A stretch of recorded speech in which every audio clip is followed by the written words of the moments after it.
With two breaking stories here at home. Near Detroit, a suspect drove a car into a synagogue, then died in a confrontation with security there. A security guard was hurt but is expected to recover. No one else was injured. And in Norfolk, Virginia, a shooter killed one person and hurt two others at Old Dominion University. FBI Director Kash Patel says the suspect is dead after students stepped in to stop him. Sources tell MS Now the shooter is a U.S. citizen who once pleaded guilty to trying to help ISIS. Virginia Governor Abigail Spanberger confirmed. Lieutenant Colonel Brandon Shaw was killed in the shooting. He was an ROTC instructor and was killed in his classroom. I want to bring in MS Now investigative correspondent Mark Tantia. Mark, these are not good stories. Let's start in Michigan, where we're blessed, but it's horrible that this happened. Absolutely. We heard from the Department of Homeland Security talking about the suspect. They tell us, quote, the tragic attack on Temple Israel Synagogue in West Bloomfield, Michigan, was carried out by Ayman Mohammed Ghazali. He was born in Lebanon on January 4th, 1985. He entered the United States on May 10th, 2011. He applied for naturalization on October 20, 2015, and was granted U.S. citizenship on February 5th, 2016. Again, that is all from DHS, the Department of Homeland Security. Now, while they didn't get into specifics on a motive, Stephanie, the FBI said, quote, this was a targeted act of violence against the Jewish community. Important to note, no children, no staff were injured in this attack. Were any inside the building? They were inside the building at the time. Police say the suspect drove through the doors of Temple Israel. Temple Israel, the largest synagogue in Michigan. The security team there, who I'm told is comprised of retired law enforcement, they opened fire on the vehicle that was driving down the hallway inside Temple Israel. They opened fire. One security officer was hit by a car. We're told he is expected to be okay, make a full recovery. The suspect died at the scene. His car burst into flames. And Stephanie, law enforcement sources tell us there may have been explosive materials inside that vehicle. The flames and the smoke so heavy inside Temple Israel, 30 law enforcement officers had to be taken to the hospital for smoke inhalation. So that's the scene they were dealing with inside Temple Israel. The investigation is continuing. Detectives talking to friends, family, trying to learn more about the suspect. Interesting to note, less than 2 months ago, Stephanie, the FBI Detroit led an active shooter prevention and preparedness training at Temple Israel for clergy and staff. Again, that was less than 2 months ago. Well, they were prepared. Take us to Old Dominion University. What do you know about the suspect? So what we know about the suspect, Mohammed Baylor Jalloh, now deceased, identified as the gunman. During the FBI press conference earlier today, he's a U.S. citizen who pled guilty in October 2016 to attempting to provide material support to ISIS. Jalloh admittedly attempted to donate money to the terror group and also said he wanted to carry out a domestic attack in the name of the terror group. He was released from prison in December 2024. He served in the Virginia National Guard from April 2009 to 2015. He held the rank of specialist when he was separated there with an honorable discharge. Now, the FBI is leading this, Stephanie. They are calling this an act of terrorism. The FBI has also confirmed reports that prior to him conducting the violence today, the deadly violence, the act of terrorism, he stated Allah Akbar. The FBI JTTF, Joint Terrorism Task Force, is investigating that. There's obviously a war going on right now. Do we know if either incidents are directly tied to that? So, Stephanie, we've been talking to law enforcement sources all night long, and they tell us both of these acts of violence, they were both targeted acts of violence. This was not random. Both attacks are being investigated by the FBI, by the Joint Terrorism Task Force. They are both considered acts of terrorism, but authorities and law enforcement sources haven't directly connected those. They haven't said what's motivated these attacks. But we know, Stephanie, from the NYPD to LAPD, we talked to both. Cities across this country are on high alert after this war has started. While there are no specific or credible threats, they are monitoring. They're in a posture of high alert. So while law enforcement sources haven't made a direct correlation, obviously these are being investigated at this time, and that's being looked at. Mark, thank you so much. On this, the 13th day of the war in Iran, the president briefly touched on how it's going during a Women's History Month event that took place at the White House. We didn't learn anything new. Watch this. The situation with Iran is moving along very rapidly. It's doing very well. Our military is unsurpassed. There's never been anything like it. Nobody's ever seen anything like it. And we're doing what has to be done. Should have been done during a 47-year period. Could have been done by a lot of different people. They chose not to do it.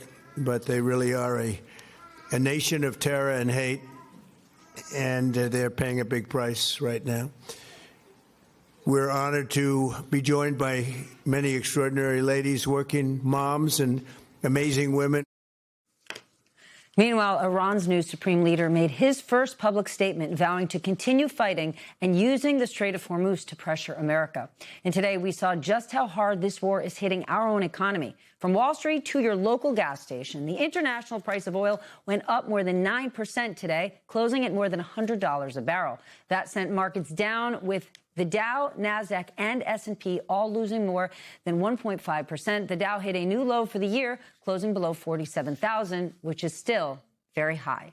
When it comes to what you are paying for gas, the national average is now up $3.60 a gallon. That is up 66 cents in the last 4 weeks. And a new poll from Morning Consult shows that 48% of Americans place the blame for those high gas prices directly on President Trump and his administration. In a social media post, Trump brushed off the high price of oil, saying stopping Iran is far more important. He also pointed out that when the price of oil is higher, American oil companies make more money. So yes, big oil wins, but you and me driving our cars, we lose. We're also tracking a developing story in Iraq where the U.S. military says an Air Force refueler went down after an accident with another aircraft. No word yet on any casualties. Officials say rescue efforts are ongoing. They said it was not due to hostile fire or friendly fire. All right, we got a lot to cover, so let's get smarter with the help of our lead off panel tonight. Peter Baker is here, Chief White House correspondent for The New York Times, David Drucker, senior writer at The Dispatch, and Tom Nichols, staff writer for The Atlantic and professor emeritus at the Naval War College. David, we turn to you first. Even if the president brushes off oil prices, Wall Street's not, and definitely the American consumer is not happy about it. How much pressure is building on the president right now? And I will tell you, last night I was out with some major investors who said over and over, from at least the corners of the White House that they're speaking to, the president is feeling this pressure and does want out. Yeah, look, I mean, the president is always susceptible to market pressure, right? And that's something that we've seen over time. He's not susceptible to a lot of normal political pressure, but market pressure he's susceptible to. And I think that, you know, this is the sort of thing where, given how he wants to present this war as having minimal pain on the American public and you know, minimal blowback, I think we can expect him to try and explain how a lot of this is not really a problem. And I don't know that it necessarily means we're going to see him look for an off-ramp, but I think what we're going to continue to see from him is explaining how it's not necessarily the problem that it appears to be. But, you know, from the perspective of the American public who are concerned about affordability and the high cost of living, it's going to continue to be a problem for him and his party politically. He can keep saying that people don't mind higher gas prices, and that is incorrect. Peter, according to Reuters, U.S. intelligence now believes that Iran's regime is still standing, and many people believe it's going to take an even harder line with the U.S. Do we even know what options the administration is considering right now, given all of the above? Well, it's a remarkable thing for them to say that they want to have a say in who comes next, but they aren't willing to actually take the steps that would be involved in doing that. They want to have an air war because that's safest for American troops. That's certainly understandable. But it's hard to see how from the air you can determine who will be the next government of Iran. The president would like a Venezuela-type situation. That's what he has said. The Venezuela model is when they went in and, of course, took out Nicolas Maduro and turned it over to his vice president, and they made a deal with the vice president in order to have a more friendly, environment there and a friendly relationship. That doesn't seem to be the case here.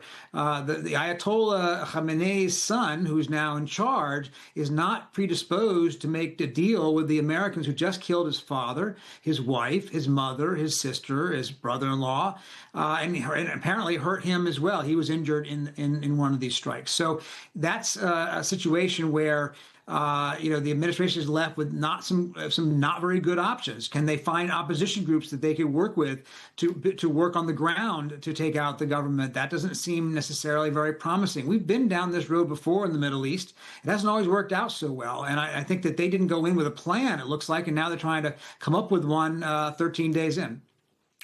Today, Dan Shapiro, former U.S. ambassador to Israel, wrote that the U.S. needs to find an off-ramp now, even if it's a messy one. And in his words, he said, because for the regime, just surviving is a victory, and they can cause a huge amount of economic damage along the way. Tom, is it becoming harder and harder to find that off-ramp as the days continue here? Well, it's interesting that the president now seems to be narrowing his war aims, almost, reverse engineering them now to say that our war aims are things we've already done. Whereas, he began this war with very grandiose talk, and we were going to pick the next leaders, and the Iranians, your day of freedom is at hand, and rise up. And, and of course today, like nobody's ever seen, and the world's never seen this, and everything's going well. But the fact of the matter is, I think he just didn't count on all of these things still going on 13 days in. I mean, there's kind of creepy echoes here with Ukraine, where Putin thought he was going to knock off a regime in a few days, and just like in Iran, their survival becomes a kind of victory in itself.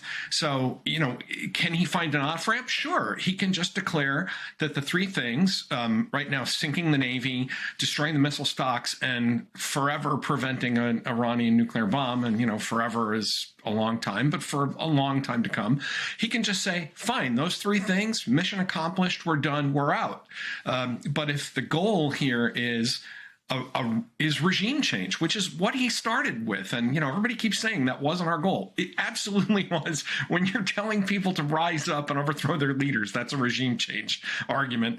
If that doesn't happen, then there's going to be a lot of explaining to do about what it was, why he took our country to war, and what he thought that was going to accomplish. I think, Peter and David are right. There's no plan here.